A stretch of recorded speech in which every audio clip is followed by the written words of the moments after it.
Welcome back to the Quantum Couch. I'm your host, Dr. Ina Comboy. Today, we're diving into one of the most fascinating frameworks for understanding personality and consciousness, the Enneagram. At first glance, it looks like a simple typology, 9 personality types neatly defined.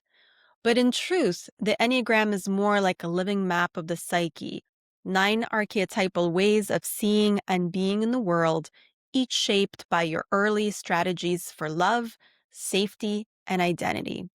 It helps us recognize not only who we think we are, but also who we are beneath those patterns. Its roots stretch back centuries to Sufi mysticism, early Christian contemplative practice, and the perennial search for human wholeness.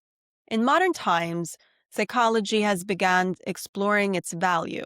Studies show correlations between Enneagram types and established personality frameworks like the Big Five, as well as emerging evidence of its usefulness in emotional intelligence training, leadership development, and psychotherapy.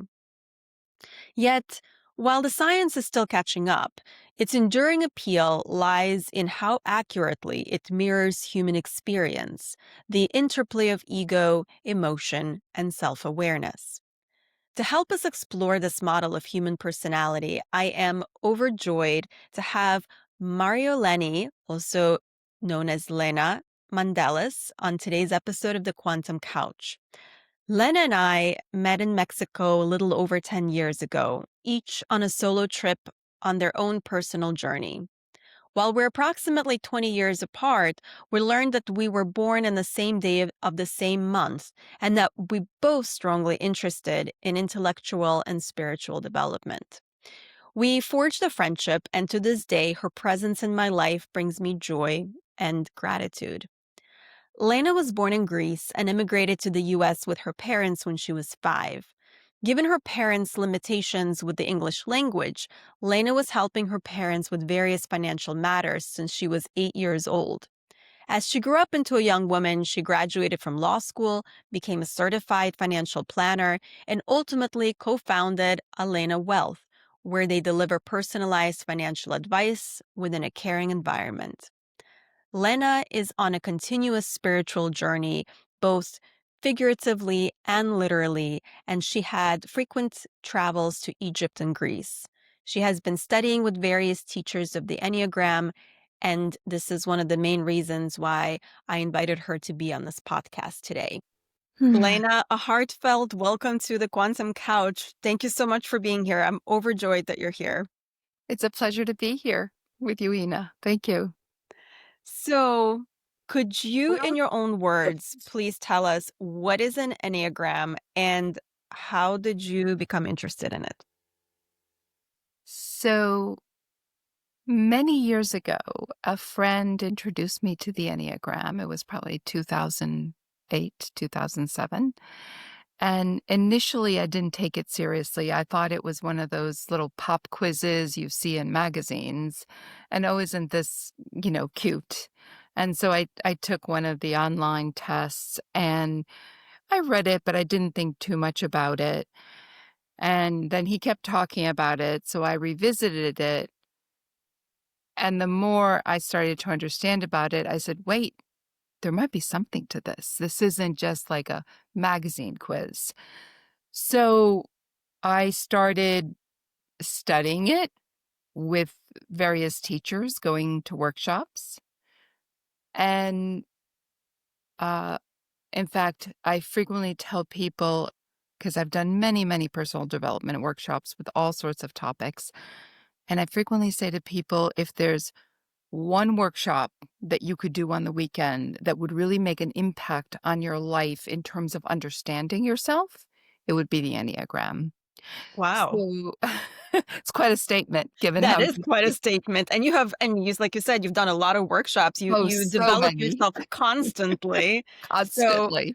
this is quite a high praise. Yes. So what it is for me, and I'm speaking as a user of the Enneagram, I don't consider myself a teacher of the Enneagram, is it is a tool for awareness of yourself. And for me, it's also been a tool for self-compassion Hmm. and also to teach me compassion for others.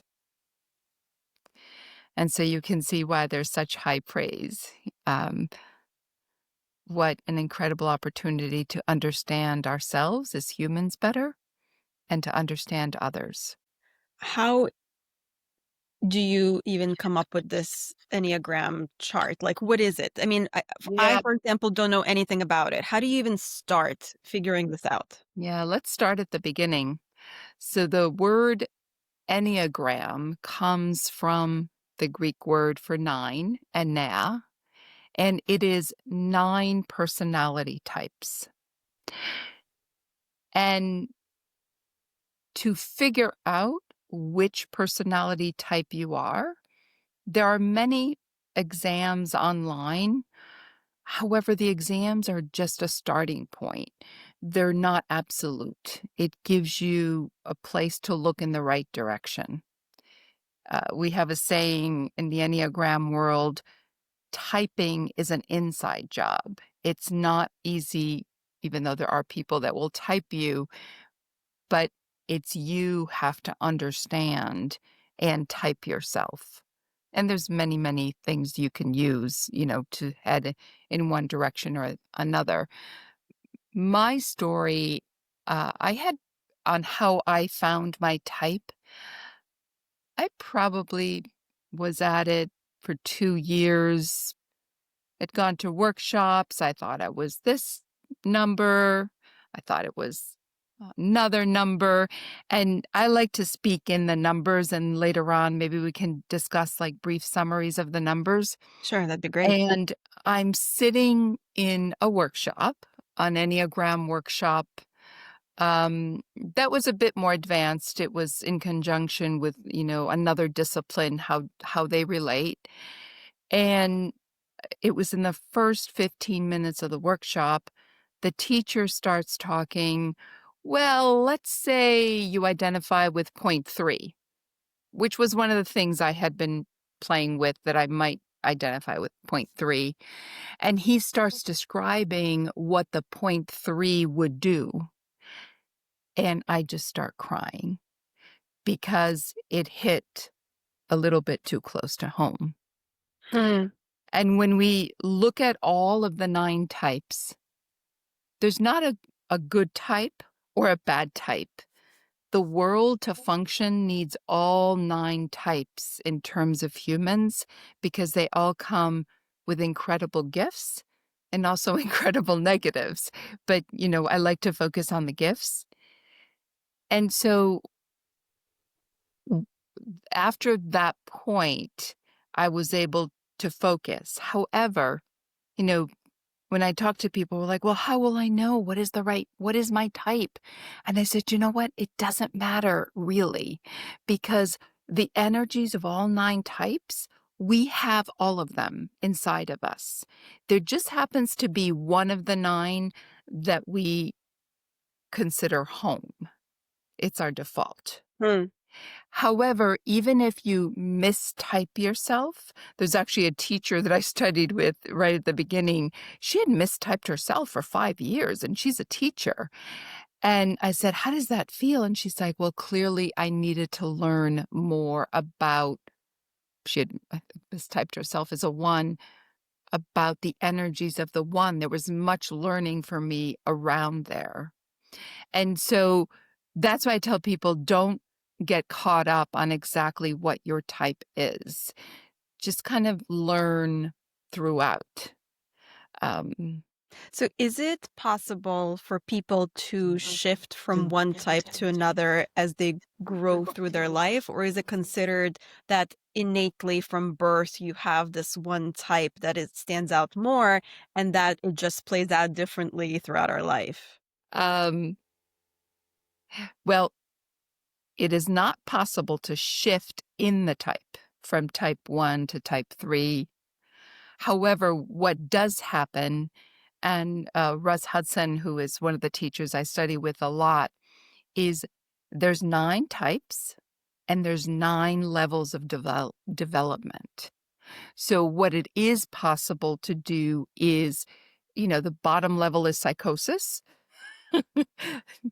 And the upper levels are a more aware, being more aware of your Enneatype, being more aware of your gifts, and more aware of the patterns and the things that don't serve you in your Enneatype. So it is not about becoming better exactly. It's not about fixing anything. It's about awareness. One of my favorite quotes is simple awareness is often curative. And like my favorite story about myself is I've been studying it for a couple of years. I went to visit my parents and this is a true story because people are like, you're making this up. In the week before, my father had been diagnosed with stage 4 cancer, and then 2 other family members were in severe personal crisis. And so everything around me was falling apart. I'm standing in the kitchen of my parents' home, and I look at the kitchen cabinets, which are fine. They're not disorganized, but I decide I need to organize them. I identify with point 3. Point 3 in every situation wants to bring value, wants to get things done, is very efficient, very productive. And I have my hand on the handle of the kitchen door, and I'm about to open it, and I hear, "Look what you are about to do." And it was that awareness that, no, these cabinets never needed to be organized for decades to come. But it was my pattern that I was playing out. The world was falling apart around me. I could not fix any of the 3 problems that were going on, but I could reorganize the cabinets. Now, it doesn't mean I didn't do it. That's why people are like, "Oh, and then you didn't do it." I said, "No." I opened the cabinets, emptied everything out onto the table, and my mother's so sweet, "Okay, honey." But I did it with the awareness of why I'm doing it, which Hmm. is very different than doing it without the awareness of why I was doing it. And so that's the awareness that the Enneagram brings to us. And that is why I feel it's so valuable. Hmm. It's beautiful because this is so much of a goal in psychotherapy as well, is to bring awareness to our our life, our world, and the key ultimately is not necessarily to change things in our life, it's to have the freedom to make decisions of whether we want to change or not. What do we want to do? And so Yeah. sometimes uh some of my patients tell me like, well, I was doing this and then I was aware, I realized that this is what's happening, but I still did it anyway. And I said, "Well, that's great in a way because you just made a choice. You were Yes. aware and you made a choice. That's exactly what we're here for. What kind of a choice you make, that's up to you. But ultimately, you had a choice, and so did you, apparently, with Mhm. with the cabinets." Right. And I did it anyway, like you said, like your your patient said. Um, so it is, one of the things that some people will say when they're first introduced to the Enneagram, they're like, I I am so special, you can't put me in a box, like, I can't be one of the 9, I'm just, like, beyond one of the 9. And we say, the Enneagram is not about putting you in the box, it's about helping you get out of the box. Can you explain that, please? That's beautiful as well. What is it about the Enneagram that does help you do that? Actually, just the other day, you know, I've used the Enneagram forever, for many, many years. And there was a situation yesterday where it peeled back just another layer and I could see what I was doing. So, an example of getting out of the box is if we keep running our patterns and we can't figure out why it is that we can't get something done or do something that we really want, we have to, well, as a as a psychiatrist, I'm not telling you anything you don't know. We have to look at what patterns are not serving us. The way that I best understand the Enneagram and how it can help us be whatever human we want to be, the best human we want to be, is when we're born, this is my understanding of it. We are very connected to the unity of the universe, the one, God, presence, whatever it is, whatever your word is, the infinite. And as we function in the world, we slowly disconnect from the one, from the universe. And as humans connected to our heart is our desire to get back to that connection, to feel that connection that we felt as newborns. And so we develop patterns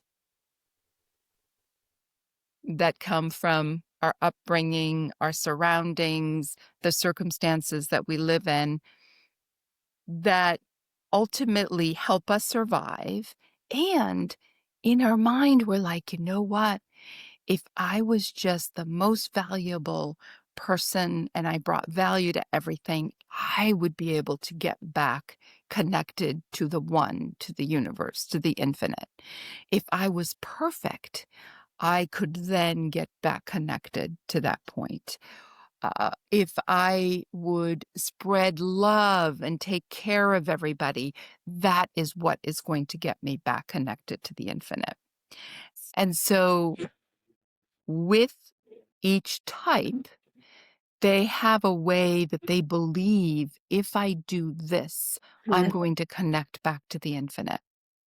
So, for instance, my type, the point I identify with is 3.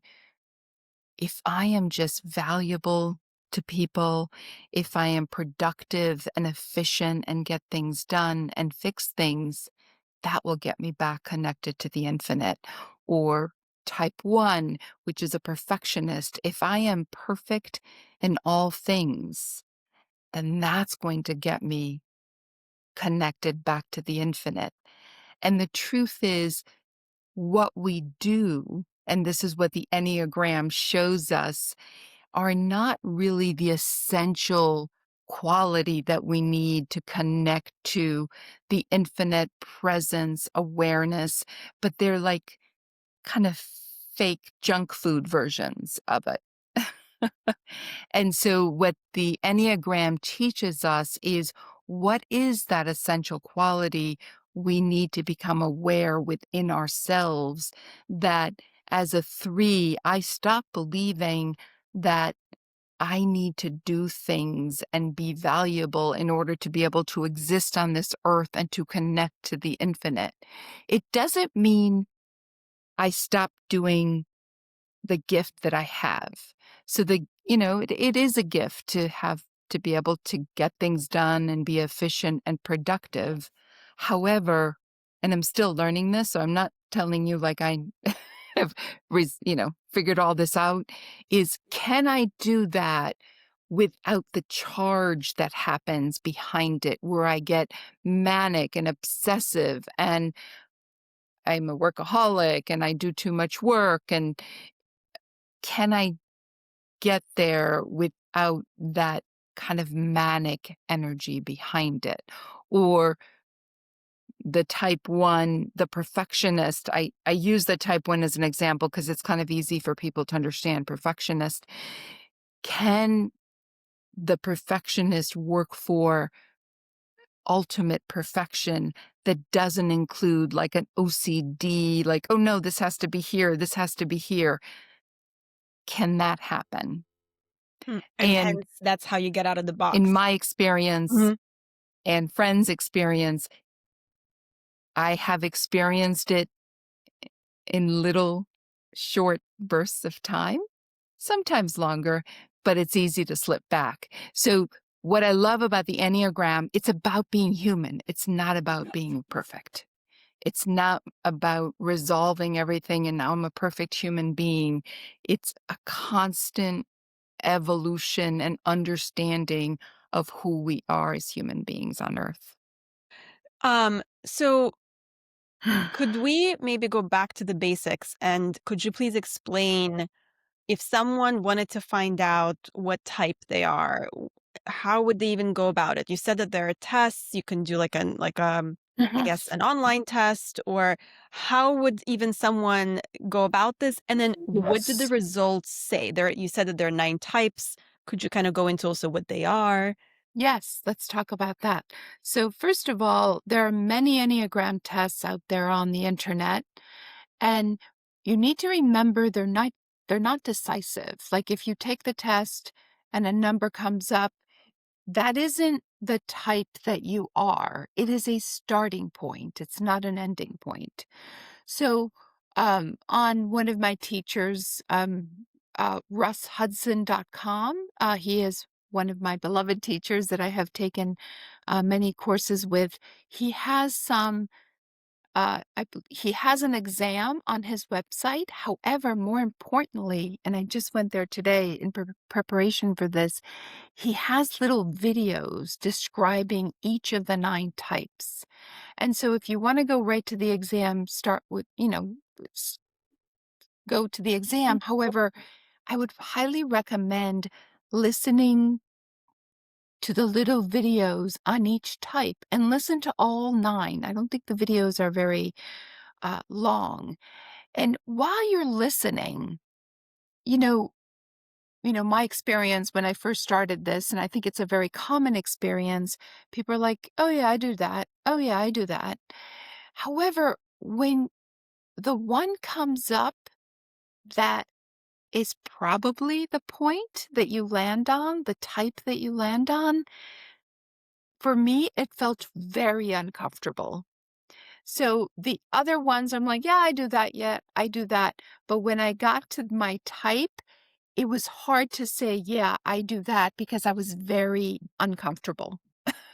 It was hitting a little bit too close to home. Hmm. And so that's where I would start. Start with RussHudson.com, RussHudson.com, and look for his little videos. They're free. I don't remember exactly where on the website, and start there.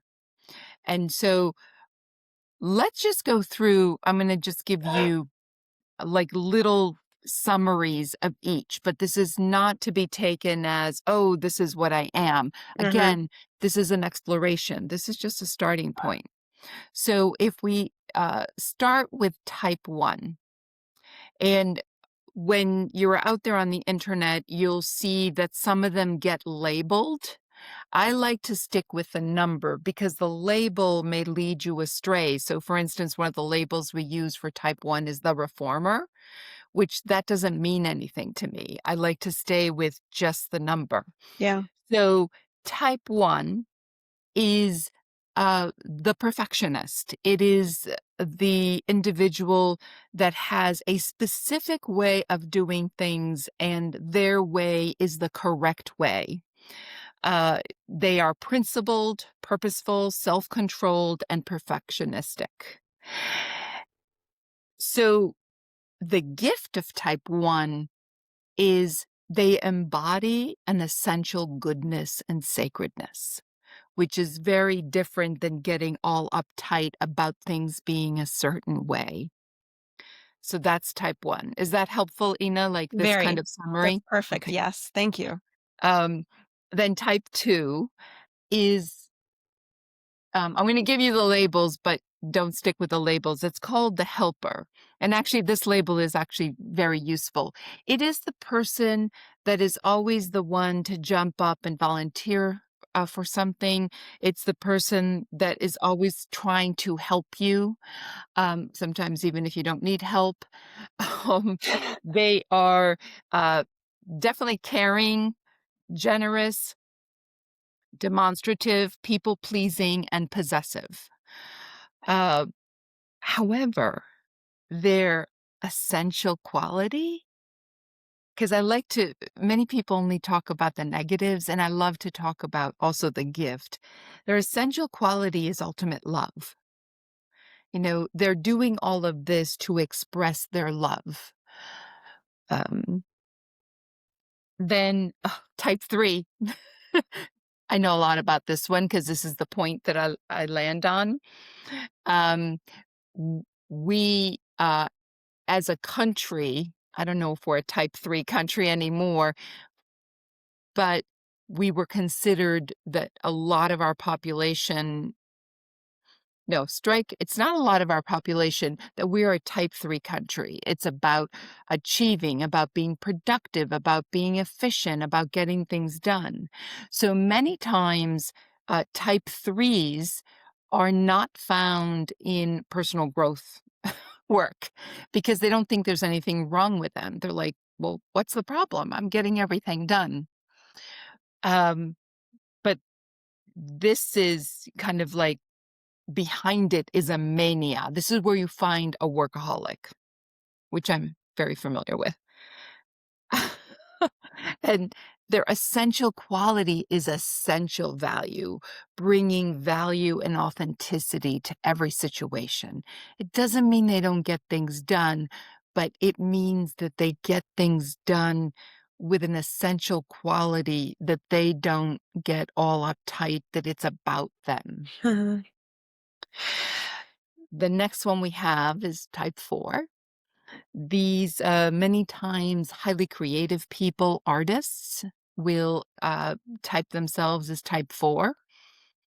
It is also one of when you're going through a rough patch and you might find the Enneagram, when those people try to find their type, they will land on type 4, but they're not type 4. It's one of the most common mistyped numbers, Mm, meaning they end up on type 4, but they're not really type 4. These are, it's it can be a sensitive, withdrawn type, self-absorbed and temperamental, really seeking out beauty and creativity, and they, want to feel, uh, different and special than anybody else. Their gift is having an essential identity, like an identity of who they are without having to make different colored hair. Or that's just one example that just came to me. Not that there's anything wrong with different colored hair. Um, so type 4, I would say, uh, and I've met many type 4s in my travels and, in the workshops.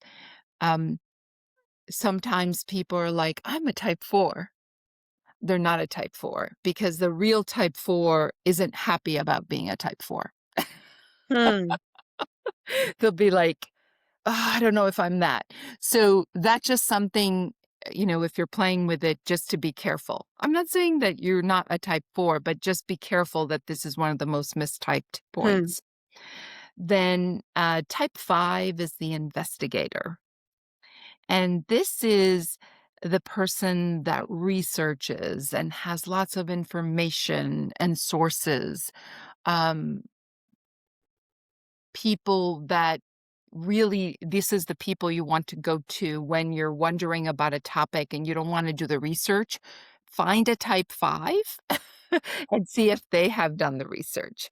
Um, they are usually intensely cerebral, sometimes secretive and isolated, not necessarily because they don't want to share, but you're kind of interfering with their research on Hmm. whatever it is that, they're reading on. Um, the gift of it is essential illumination and clarity, right? Like to really have somebody who can take all of these complicated, subjects that they're researching and bring a clarity to it and an illumination. So when they share it with us, we're like, oh, that is a true gift. Hmm. Then we go to type 6. Um, this is, my teacher, Russ, describes it as somebody who has angst, like anxiety. Um, they are very responsible people, but the anxiousness is so built in to their essence that they sometimes don't know what it's like not to be anxious. They're very much about doing the right thing for the community, for the world. But sometimes their anxiety gets in the way. Um, and the essential quality for them, the gift is essential awakeness, to be awake without the fear and the anxiety of that the world right now is bringing to us. And type 7. It's interesting as I go through the types, um, I can embody the energy of it. And so type 7 is the enthusiast, the one that has great ideas and let's do this and let's do that. But sometimes their attention span is very short, but they're very fun to be with. uh,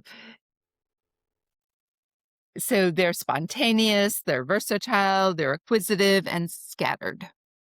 And their ultimate essential quality is their pursuit of freedom. Right? They wanna do all these things. It's ultimately freedom, even though they can't get there by, being scattered and let's do this and let's do this and let's do that. But they are like kind of fun party people to have around. Um, and then, type 8. Um, this is, type 8s make incredible leaders. They are self-confident, decisive, willful, and confrontational. Um, Tragically, when they have a lower level of functioning, not going to name names, they can be very dangerous. However, they can be amazing leaders. And I have a story about an 8, which is very personal to me. I had been studying this for some years, and my husband said, "Oh, I would like to take a, you know, intro Enneagram course." And I said, "Oh, I'll take it with you. That'll be fun to do it together." And so we take the course. I could teach the course. I've heard the material, probably 100 times by then. And the instructor gets to the Ennea type 8, and she starts describing the Ennea type 8. And I start crying because for the first time, I understood an aspect of my father, who he has passed, but who was an Ennea type 8. So what is magic about the Enneagram that even in an intro course where you've heard everything again, you're at a different level of awareness. And I was able to hear it in a way that I could feel compassion for the struggles of my father. Um, so the essential quality of an 8 is, as I said, they are no better leaders. They are incredibly strong people with aliveness and can lead people in the right direction. And then finally, the 9. The 9, I actually do like to use the label of the 9, is the peacemaker. The 9 is the person that will pursue peace in relationships and families, at work, no matter what, because that's what they hold as the highest ideal. Um, they are actually very comfortable people to be around. Like, I love being around 9s. They're receptive, they're reassuring, sometimes complacent and resigned. Um, but their essential quality, their gift, is they're striving for wholeness. They're striving for unity. And so that is the 9 points of the Enneagram.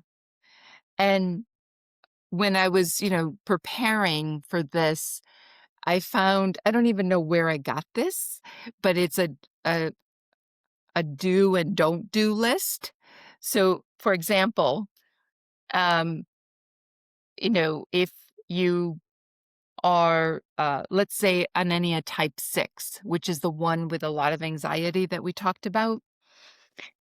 And I will reveal that my husband is on the Enneagram type 6 point, so I have a little bit of expertise around this. And when I pulled this do and don't do list, I showed it to him because it was just so funny because it's exactly this. So what you do with an Enneagram type 6 is you are be clear about your expectations, reassure them that we are okay, and be supportive. And what you don't do with an Enneagram type 6 is overreact when they overreact, which happens a lot for me and my husband. And then I didn't remember this from this list, is change plans unexpectedly. And it's so interesting how that plays out in our marriage because I do change plans because I have different ideas and how agitated it makes him.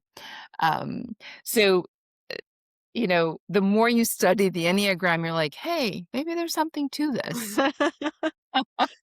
So I'm really curious. Do you have an idea of what type I am? We've known each other. I mean, we don't see each other daily, but I am Yeah. really curious. You know, I was thinking of this preparing for this. I'm like, what is Ina? And the I if I were to direct you the types to kind of explore and read, I would definitely go for the Ennea type 5. Remember, that's the investigator, which is kind of what you're doing here on the, Quantum Couch podcast. Like anything you're interested in, you're finding people and saying, okay, let's learn more about this. And I would be also interested to see Ennea type 2, which is the caretaker. I think, one of the things Ina and I connected on, I think the first day or second day that we met, we're both from immigrant families and we both took care in some way of our families. And so that would be interested interesting to see if you identify with either of those. But that doesn't mean that I'm saying the other 7 are not too, Yeah, I, to I think I'm explore. going to be this person who's going to go on the website that you recommended and I'm going to listen to videos and see which one jives with me. But as you were describing the different types, number 2 spoke with me, but it felt a bit maybe something I would have identified with earlier in my years, Mhm. but Mhm. now I'm listening to it, I'm like, "I don't know, 9 spoke to me for some reason." Interesting. I can see that. I don't think necessarily I'm a peacemaker, but I Really? think I I tend to try to see things from different perspectives and see the Mhm. whole. The Mhm. wholeness is very To see the important to wholeness. me. Um, and I don't think that's something I would have identified even 10 years Interesting. ago, which is why I was wondering whether types change or we just realize maybe as we grow what we may or may not be. Yeah, and there's so many aspects to the Enneagram. And I was talking to my sister who's also deep into the Enneagram. I'm like, what do I talk about? Because there's so much I can talk about. But as you get into it, you'll also find that you have wings on each side. And what that means is if they go in order, right? So if as a 3, I could have a 2 wing, which is like a caretaker, or I could have a 4 wing. Or sometimes they say as you get older, you get both wings.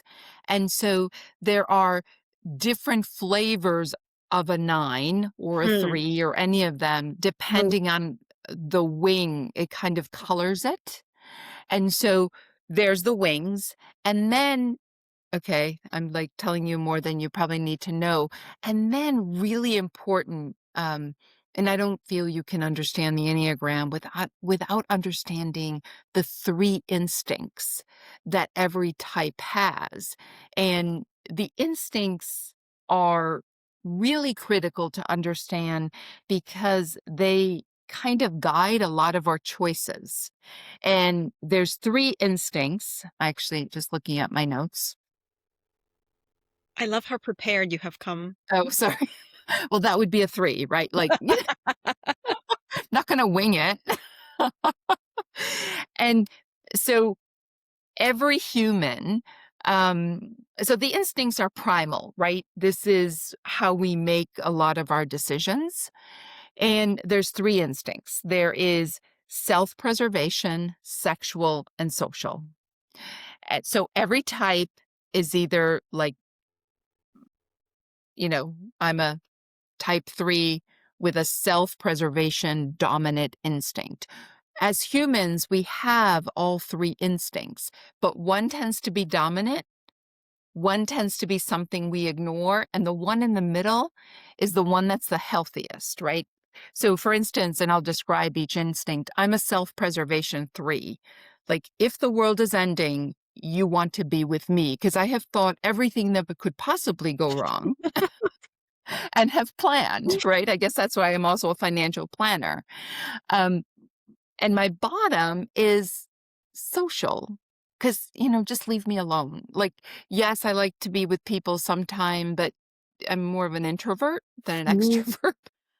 And so that is the one that is my bottom. And then the middle one is my sexual instinct. And so I'm just going to go kind of like briefly through each one of them just to kind of give you a flavor. I don't know if Russ has videos on this, but actually there's videos of people interviewing him on these instincts. And it's also good to go out and see if you can find them. So the first instinct, let's talk about self-preservation because it's the one I really know very well. It's about um, what could go wrong that I could be afraid of, that would make me insecure, that would make my family insecure, right? And so I am focused on how do I overcome fear? How do I plan things so there isn't a disaster? How do I feel secure? How do I have enough money? So I guess if you were really looking for a financial planner, you would really want somebody with a very strong self-preservation instinct. Um, um, and so that is what drives me on almost every decision. The middle one, which I said is the healthiest, is the sexual instinct. And sometimes you'll hear it as like one-on-one, and I don't agree with that. I believe sexual is like a state of excitation, an attraction, and it includes sex. I think they describe it as one-on-one because they want to like not use the word sex, but there's an intensity. And that's the people that kind of like come into the room in a party and are looking for where the juiciest kind of intense area is or intense person. That is my middle, which means it's the healthiest one, which means I'm not obsessed with it and I'm not ignoring it. But if there's like a lovely, intense place or an intense person or somebody I want to have sex with, um, it is um, it is balanced, meaning I'm not going to like give up everything just to pursue that intensity. Mm. And then social, which for me is my bottom instinct, is um, kind of being aware of your environment, being aware Yeah. of the people in your environment. Probably, I don't know that I would find a lot of introverts that have a social dominant instinct. It's kind of tiring for me to go to, I don't know, a party or a bar or whatever. I'd like to have a conversation with you, but it's too much to have an environment with Mhm. all these other people, maybe more involved in community. Um, Ultimately, the instincts are really critical because we want all of them to be equal. We don't want to be like dominated by one instinct and then the other one you're not paying any attention to it. When you have a balance of all three, this is a balanced human being, right? Like, yes, you take care of your finances and, you make enough money and you plan for your family. Yes, when it's fun, you go out and there's an intensity of like a place, a person, something that excites you. And yes, you are able to be in the community and, be contributor, but not get obsessed with any one of them. It's about a balance. I guess Mhm. everything is about balance in a human being. Um, and I think that we're also good at being out of balance. And, one of the things, both with the instincts and the types, sometimes I can feel like, oh, no, no, I don't have the energy for the social instinct. I mean, that's not how I talk to myself, but, I just need to just relax and just stay in this weekend and not, go out and be with a lot of people. And so just to be aware, again, we're back to awareness. Simple awareness is often curative. Or sometimes, I said to you, I'm type 3, but sometimes I get, um, and when you're working with people that know the Enneagram, like I'll say to my sister, I'm like, I am firmly in my type 1 energy. Like I am being very rigid about how this needs to get done. And that's why I say it's very valuable to understand all the energies of all 9 types, because I can now look at myself and the rigidity of the 1. The 1 is like, this is how it has to be done and no other way. The 3 is like, if you don't like this way, I've got 5 other ways I can recommend for you. So the 3 is more about getting it done, but not in a specific way. The 1 is Mm. like, get it done only in this way. Mhm. So, uh, so understanding when you're standing in other energies is also valuable. That's why at the beginning I said it's not critical that you get the accurate one right off the bat. It eventually will find you, like your type will find you.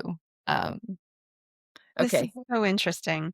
So, I'm just kinda curious, and, like, if we zoom out for you in your life, I mean, you completed law school, you're a very successful financial planner, you have raised your son, you have a family, so how is this whole, Enneagram journey been weaving itself through your life? Because you've been doing this now for a while, and Long you're time. also like a spiritual seeker. You've been seeking and Mhm. asking questions, and spiritual experiences find you, even if you're not looking for them. So why is this been so instrumental? Like, why not something else? Like, why not a therapist? Why not, I don't Mhm. know, go to like an ashram or something? Like, why this, you think? Um, that's interesting because I have done so many things, and this is one of the ones that has like stuck with me, even if I'm Hmm. not actively studying it in any given point. For me, the endless discovery about myself keeps me engaged. Like I said, there was something that happened yesterday, which I'd have to explain a whole nother part of the Enneagram to explain that I'm like, wow, even, I consider myself, somebody who has some, extensive knowledge and understanding about this. And even at this point, the onion keeps peeling away and I'm Mm. finding new understanding about myself. Uh, and somebody might say, well, didn't you know this 10 years ago or, almost 20 years ago when you started studying?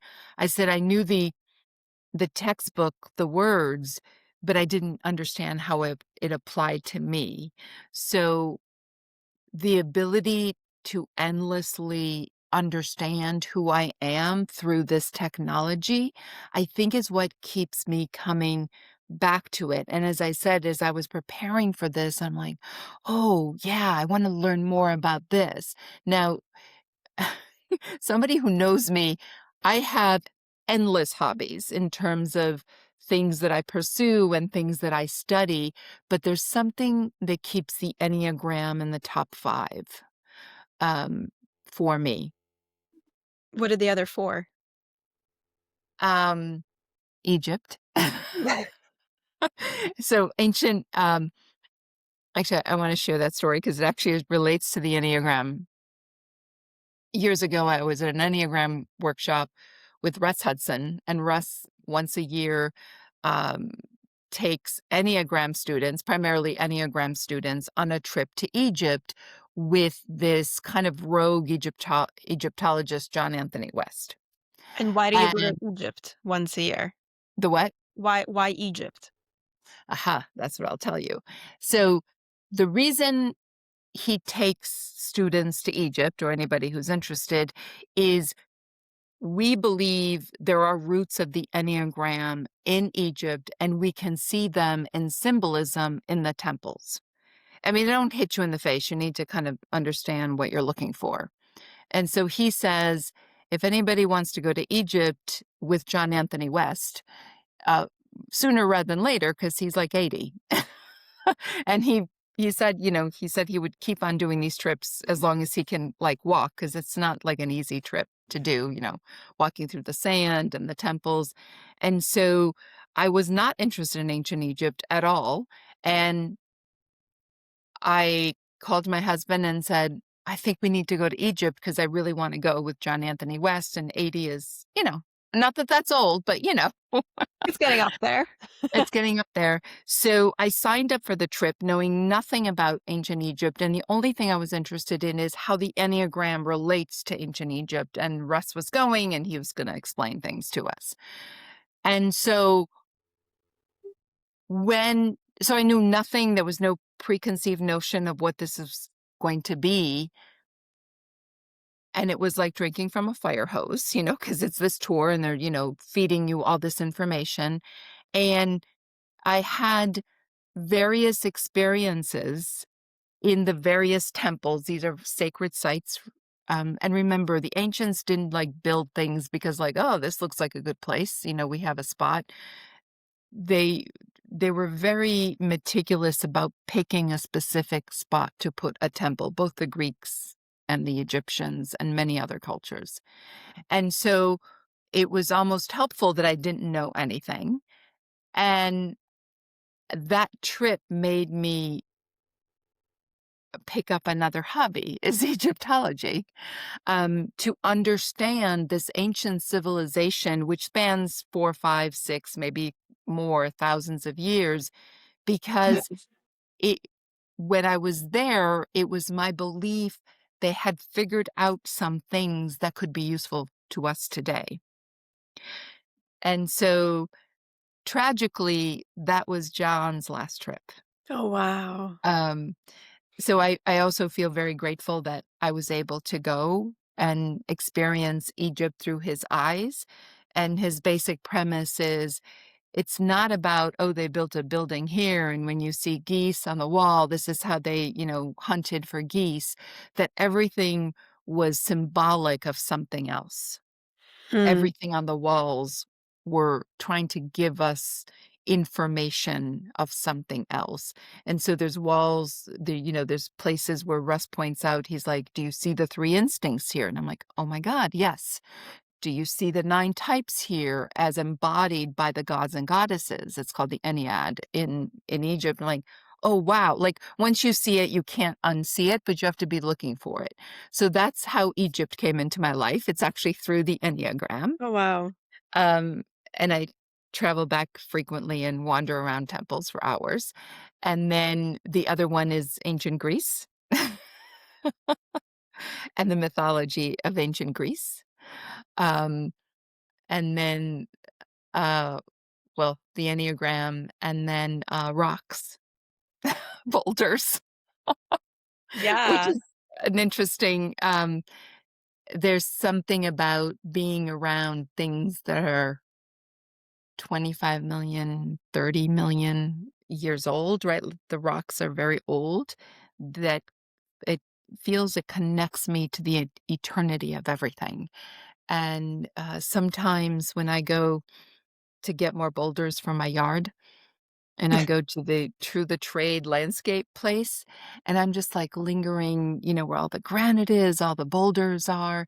It feels like a spa experience. It feels like a rejuvenating experience just to be around all of those rocks, which, of course, you will also find all these rocks in the temples, right? From granite and marble of ancient Egypt and ancient Greece. Huh. So Do you feel those are energy from these rocks? yes. Yeah, they feel alive to me. So, would you say that they may have consciousness? I know it's a The very philosophical question, but there are some rocks, philosophy branches that do believe that consciousness is in everything, including rocks. I've never thought about it whether they have consciousness, but I probably don't like, I haven't thought about what is consciousness. There's energy that comes off of them, um, and they're very grounding. Like, I have, like, granite and all sorts of rocks out in my yard, and I go and I walk on them barefoot because they're very grounding, and the feeling of rocks like granite, which came from fire, has a very different, like, feel when I'm Hmm. standing on them versus a layered rock like a Goshen stone, which is, from a bottom of an ancient ocean. It doesn't have, like, the gravity of a rock like a granite that came from fire. So, I also feel so I guess the more I talk about it, I'm like, "Oh, yeah, maybe they do have consciousness." I also feel they were witnesses to humanity for millions of years, right? They existed when we don't even know what was happening. Um, so, yes, I'm not ready to say consciousness, but the more I talk about it, it sounds like, some type of consciousness. Interesting. Yeah, I wouldn't say you're saying they're alive, but there is something to them that they absorb and they give off, Mhm. that is very palpable, that you at least can truly sense. Yes. And it's not always pleasant. There's the Giza Plateau is where the pyramids are that most people know about. There's a pathway that runs between the largest pyramid and the medium-sized pyramid that I avoid because the energy coming off of that area is gives me a headache. Like, I try to go around it instead of walk through it. And so I'm very aware of the energies of certain places, and a lot of it has Hmm. to do with the rock. Because on the Giza Plateau, there's rocks that make up the pyramids, but there's also slabs of rocks that the pyramids are sitting on, which most people don't usually pay attention to.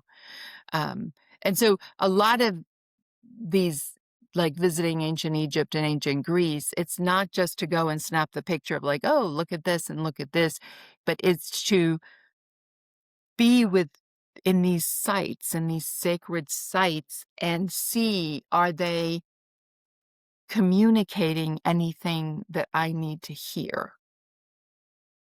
And especially in Egypt, I get more of that because you're allowed to go into temples versus Greece, where it's cordoned off and you can't go into most of the temples. But there's places in Egypt where you can just walk in and the temple speaks to you. Wow. Just wow. Um, mhm. Do you use the Enneagram for family, for people you work with? Do you use it everywhere? Everywhere. It's not it's so ingrained that it's not like, "And now I'm going to use the Enneagram," right? There's one example, I was talking to a client, me and my colleague, and we were trying to explain a specific, tax planning thing that we were recommending that she do, and it was out of the ordinary because it was an out of the ordinary situation that she had. And so we're like, "Yeah, just do this." It's like was guaranteed to work, and there's not a lot of things I can say are guaranteed to work. But because she had never heard it before, she was like, "No, no, no." And she's a very smart woman, but we kept trying to reason with her, like, "Here, let me explain how this works." And in a moment of insight, I heard stop because her type is 6 and she was in anxiety. And there was nothing I could have explained or my colleague could have explained that would have gotten us to oh, yeah, this is a great idea. Let's go ahead and do it.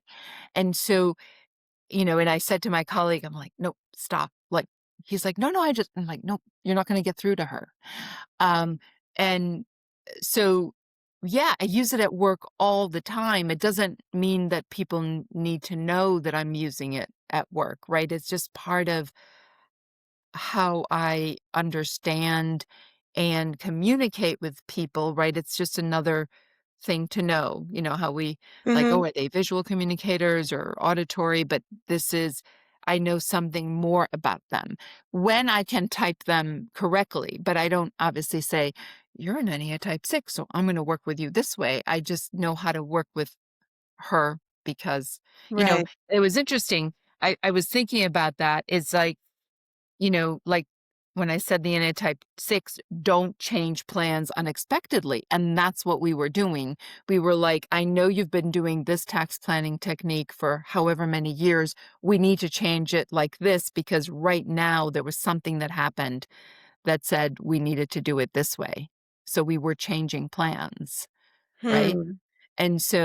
And then another colleague, um, and it was actually at the beginning of me studying the Enneagram, I had understood from my very little knowledge at that point that she was an Enneagram 2, that she was on the point of Enneagram 2. And the to-dos for her are appreciate my helpfulness, ask me about myself, and let me know that you care. And this was kind of a new position for her. And she kept saying, I don't understand how to do this. You better get somebody else. I might, make a big mistake. And it was knowing that she was a 2 and communicating appreciation to her that she was able to relax and learn whatever new things that Hmm. she needed to learn. So it's a very valuable tool, and it's not about manipulating, but it's about communicating to the other person in the way that they can hear it and it's valuable to them. Interesting. So, what you're saying is basically that you're using it as a framework for understanding yourself and others.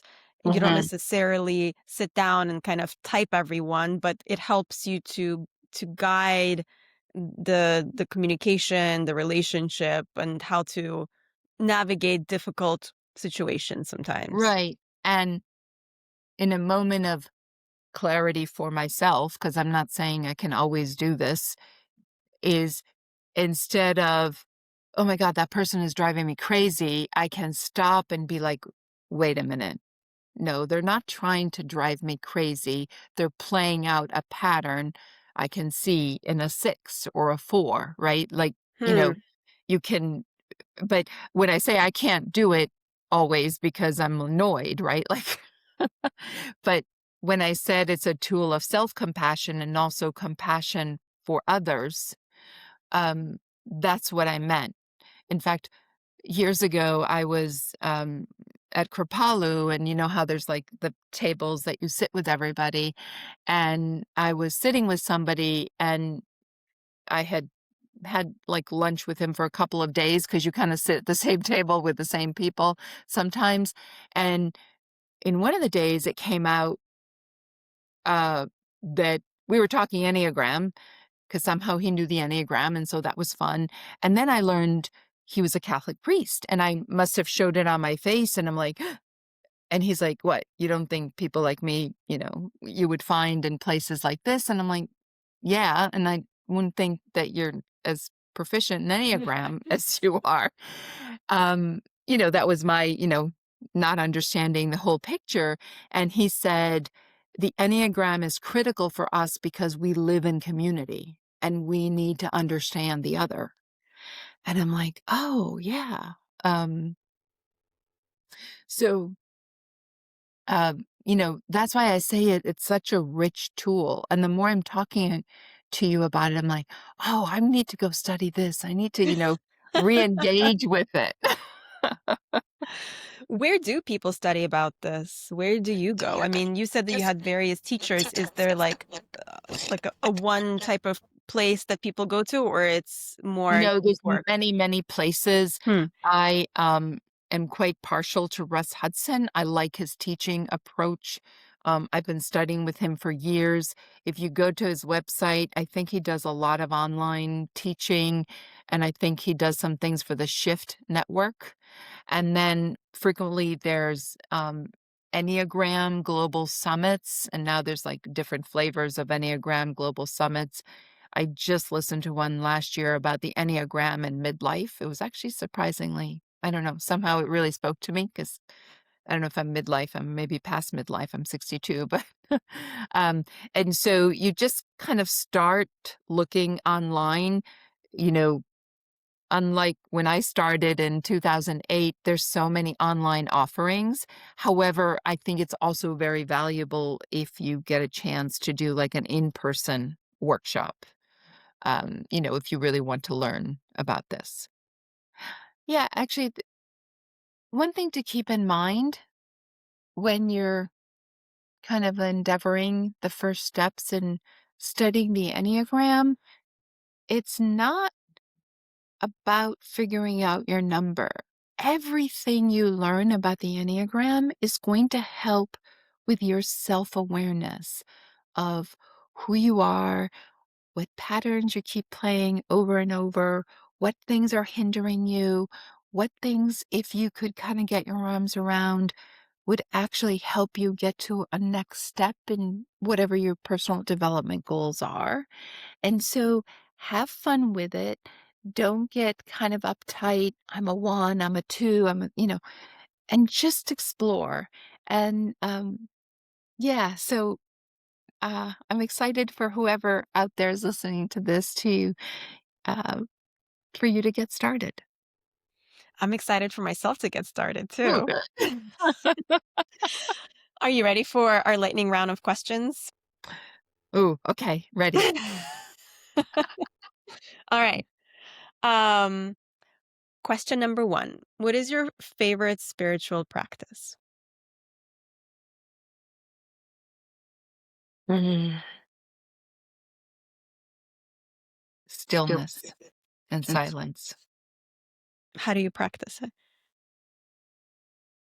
Um, I sit in my Lena room, the one that we had to move to get here. Um, or I'm outside sitting on a rock or sitting and walking in a temple. Hmm. Favorite rock? Oh, that's a hard one. I have so many favorite rocks. Um, Definitely granite. And then for something that's not a rock is obsidian. Why It's a rock, obsidian? but it's from volcano. It's glass. It's a black, shiny, very deep rock, and it cuts through all falsities and gives you the truth. So I keep one actually on my desk in the corner. That's beautiful. Wasn't it also used for spears? Hasn't Was it been used in used for mine. spears? Yep. Yep. And it was also sometimes used as a crystal ball to peer into. When it's polished, it's very shiny, Oh, wow. Did not know that. and it's Huh. also used to deflect kind of any negative energies coming your way. Hmm. It absorbs it. Why Mm. granite then? Oh, you know, so many of the sacred places are made of granite. It's a very hard rock. And then I'm very connected to the fire that created it, the element of fire that created it. So you get like earth, which is granite, and then fire together. Hmm. If you could travel into the future or the past, where would you choose? One or the other. And where would you go? Oh, I would go into the past during the height of the temples in Greece and Egypt and see them in their full glory, how they were meant to be. Hmm. What would you want to see? I would want to see the plants, the colors, the smell, the air, um, the aliveness of them, because what we're seeing now is rocks, you know, remnants of rocks. So you would wanna really experience the energy of that Yeah, the particular. energy, the food, what was being served there, the music, the chanting. I'm imagining that's how it would have been. That's beautiful. It's really beautiful. Mhm. Lena, thank you so much for being with us here on the Quantum Couch. How can our listeners and viewers find you, find your work? Oh, well, if you I don't have an Enneagram website, but if you want any financial planning, you can go to my website, which is alenawealth.com, ALENAWEALTH.com. The way I bring this work into my professional work is I actually don't see it as, two separate things. Um, it informs everything that I do outside of my professional work informs the work that I do in financial planning with clients. So And do the financial clients have to live in Massachusetts to see you or we have clients all over the country. oh, wow. You're welcome to give me a call and we could talk and see if it's something that I can help you with. That's awesome. Thank you so much for being here, Lena. It I was I love fun. you. I love your energy. Thank you. Thank you. Thank you for the invitation. And this was my first podcast, so I'm excited to have completed it with you, Ina. Thank you for tuning in and listening. If you enjoyed this episode, please subscribe, leave a review, and share the Quantum Couch with someone you think might love this space too. If you would like to reach out, you can email me at thequantumcouch@gmail.com. You can also follow me on Instagram and Facebook. Just search for The Quantum Couch. Thank you for listening. Until next time, I'm Dr. Ina Comboy. Take good care, stay curious, and keep exploring. The information in this podcast is for educational and informational purposes only and is not intended as a substitute for professional medical advice, diagnosis, or treatment. Listening to this podcast does not create a physician-patient relationship with Dr. Ina Conboy or any guest on this podcast. Always seek the advice of your physician or other qualified health provider with any questions you may have regarding a medical condition. Never disregard professional medical advice or delay in seeking it because of something you heard on this podcast.